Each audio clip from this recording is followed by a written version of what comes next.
Hey everyone, welcome. It's Baron. This video is a follow-up to one I released recently on the Arc Ignite Elementalist League Starter. If you haven't seen that one yet, I'll link it in the description, along with the original long-form series of videos from last league that constitute the full and complete guide. So amidst the excited feedback toward that recent video, there was a very valid point raised.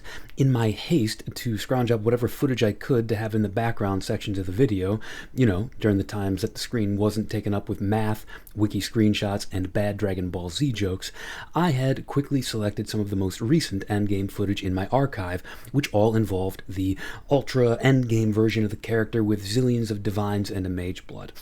Unfortunately, while it's cool to see kind of what you're shooting for when watching a build guide, this did neglect to show you what the build would look like at earlier phases, a fact that I just didn't give sufficient weight to when taking this shortcut to selecting footage. I just wanted to get the video out the door as soon as possible. I hadn't considered the kind of information that I was leaving out. So this video is going to attempt to rectify that oversight by showing the build during a couple of its awkward teenage years, so to speak, before it gets the full endgame setup, just to try and give, as far as it is possible, an impression of what the build might look like in the next week or two, not the next month or two. The furthest thing from my mind is to bait anyone or just post random crap to rack up views. No build is perfect, least of all early in a league, and everyone deserves to make their league start decision with as much information as possible. It's my hope that some viewers will see this video and have their minds put at ease that this is a league starter that they can rely on. Perversely, if this makes any sense, I also kind of hope that some people see this and it gives them the information they need to know that this isn't the league starter for them. Does that make sense? That's the point of me providing additional information. A decision that you make isn't meaningful if there's only one you could make. I would feel better about myself if I knew that someone had made an informed decision to play something else rather than being unhappy with a build that I made. Your good league start, in other words, is more important to me than getting an extra thumbs up or whatever. So it is honestly my expectation and even my hope that some people might see this and think to themselves, that actually might not be the one for me. Whether that's because of speed, power, relative tankiness or lack thereof, dislike of the dot play style, whatever the case may be, there are just so many viable league starters out there by talented creators, and you don't need a justification to pick a different one other than, I liked that one better. So to those of you who ask for this, whether with polite excitement or polite concern, I appreciate you, man, and this video is for you. And to those people who approach this topic with other attitudes, you know who you are. I hope that you are better than that and that you wouldn't talk to somebody in your real life that way. Maybe you were just having a bad day, that's all. Moving on. What you're seeing up till now has been campaign footage, but the footage we are transitioning to now in this first setup is just about the jankiest of the jank early mapping. So imagine the scenario is you've been doing mostly white maps, you're just barely trying to break into yellows, and the current map on screen is just a tier 6, early yellows.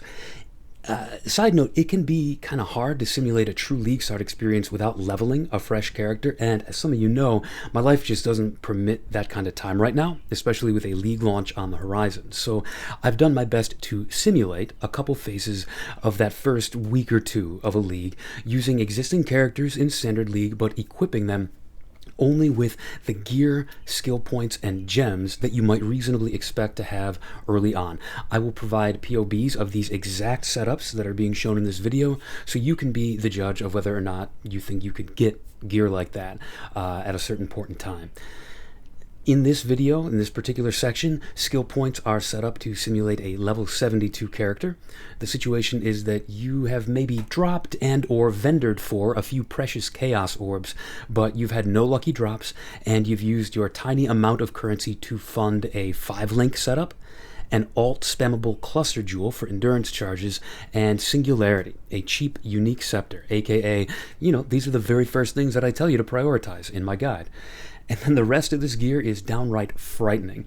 The majority of gear spots needed bench-crafted life, including the chest, and that one hurts particularly bad because the chest slot can actually roll some pretty high life rolls, so having to settle for a crafted mod on the chest is pretty bad. Some of the gear doesn't have all 6 mod slots. I've got no extra block on the shield. Some of my gear only has a single resistance. I'm not taking any damage outside the weapon and the skill tree. Look at that, I've got blank. I haven't even taken any jewel sockets on the tree outside of that one small cluster. The gems, I pulled these just as I could from my standard remove only tabs, just wherever I could find them. The Arc isn't a level 20 yet. Randomly, 2 of my support gems are under level 15 because, again, this is just the stuff that I had lying around that I kind of cobbled together quick.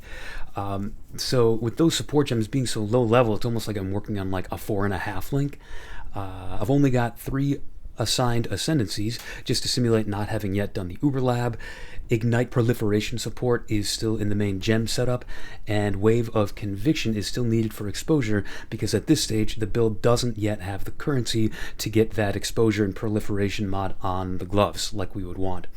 The one and only slightly unrealistic concession I've made to the fact that I am an old man is that in this video I have my flasks automated, and this is just to save my wrist strength for League Start. Normally, at this stage in progression, you would probably, and I will probably, still be doing flask piano with your left hand manually, unless you get like a modestly lucky drop before now and prioritize getting instilling orbs with the funds from that drop.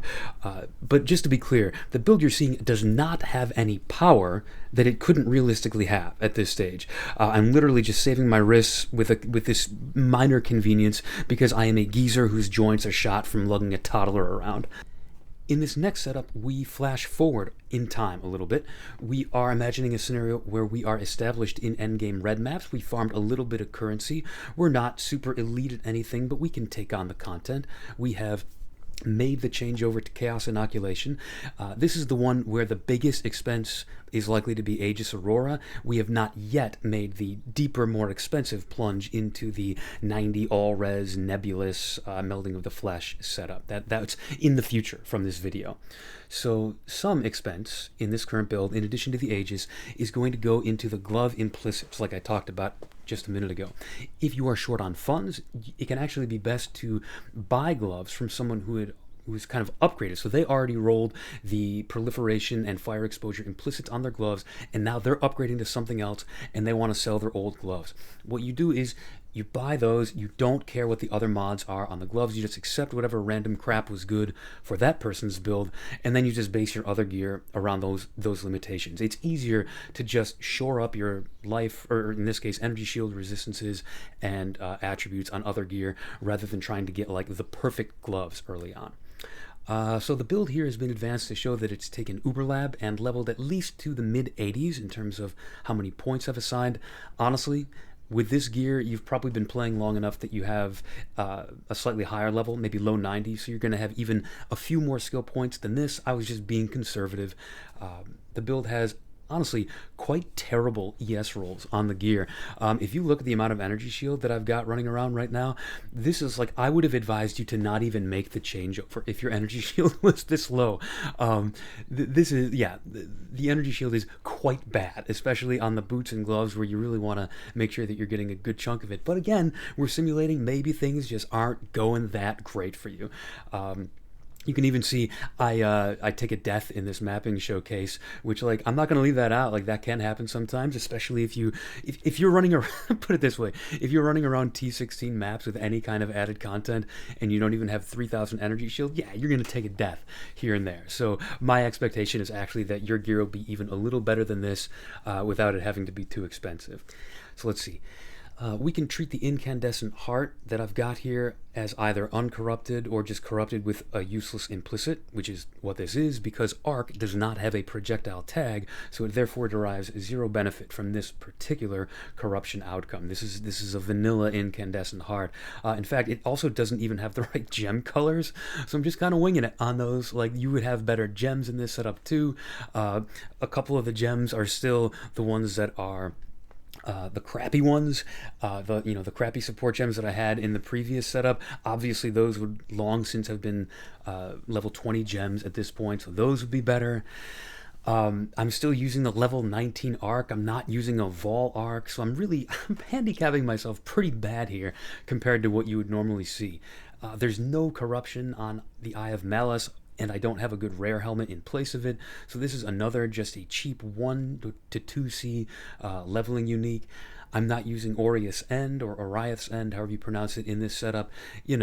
I can't predict what the price is going to be. Sometimes it's cheap, sometimes it's expensive, so I've just played it safe, and I'm using the perennially cheap Edziri's Promise Flask for just a little bit of extra damage.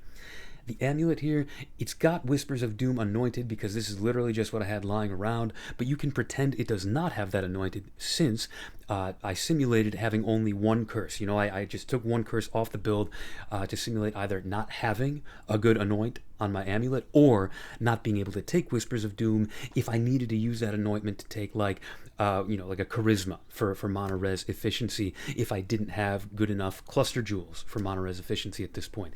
Speaking of those cluster jewels, I only have middling ones assigned here. You know, I don't have any of the expensive level 84 small clusters with the 35% increased effect roll.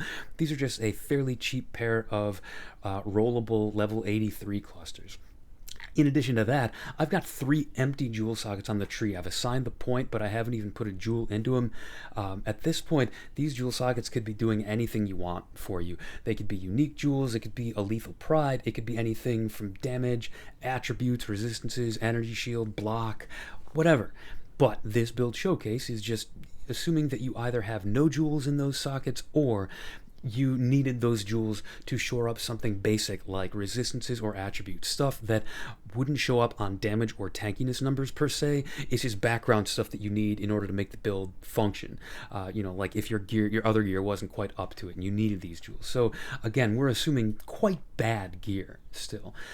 Now as a whole, this setup that we've got here, the cost largely rises and falls with Aegis Aurora. But I'll be honest, in the catastrophic hypothetical scenario where like Aegis Aurora is 100 divines, 200 divines, I would just get a Shaper influenced ES on block mod for my shield and I'd call it a day, man. Like, we are not ruined or permanently held back by the lack of Aegis Aurora.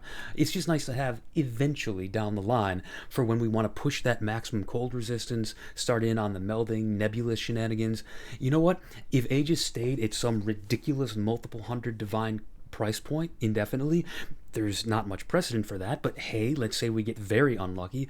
Honestly, I would just recommend most of us pivot to some other build. You can see that this build is, at this stage, at least functional enough to farm stuff, so you just farm up currency for another build, and you'd consider this a successful league start. You got it far enough that it could farm up your follow-up build, which is what many league starters do anyways, and you would move on.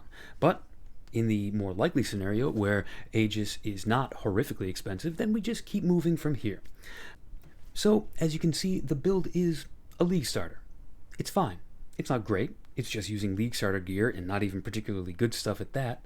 It's not deleting any super juice content on a 5 div budget or any other clickbait nonsense like that, but hopefully, if you were worried or skeptical before, you either now know for certain that this one is not the one for you, or it may have put your mind at ease.